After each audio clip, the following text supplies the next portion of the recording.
Now, what you're looking at with these two Leopard 2, basically in 1955, the West Germans were approached by those guys coming in between the armies for the first time, so they all went down their own positions there.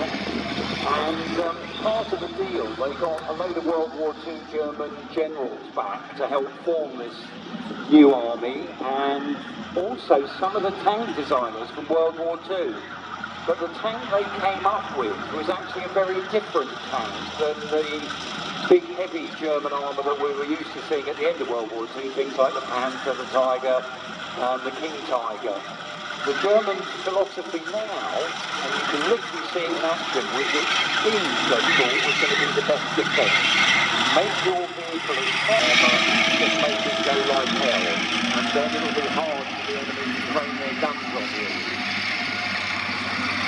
So what you're listening to there is a fucking great big diesel engine. Another 100 are actually being prepared to go to Ukraine at the moment, because even though they're an old tank, they still work and they still have an effect with that 105mm gun.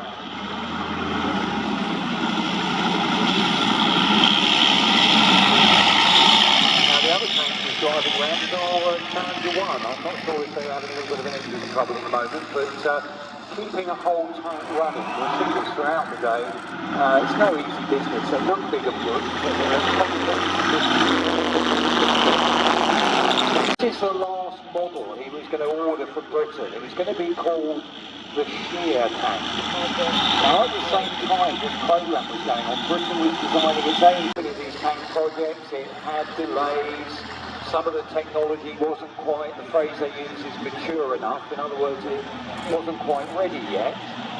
So what happens in the end is when the Shah of Iran is deposed in 1978, we took over that tank project, and it leads to a few alterations, and then we end up with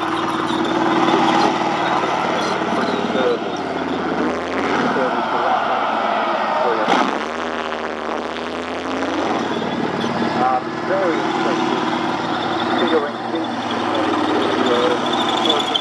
12 engines, 150 with diesel. You're looking there at about 1,200 horsepower in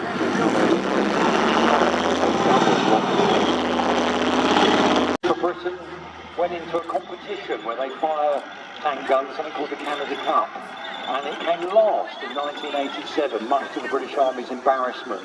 But it was rectified when we had the Gulf War, because all of a sudden it performed very, very well in the Gulf War.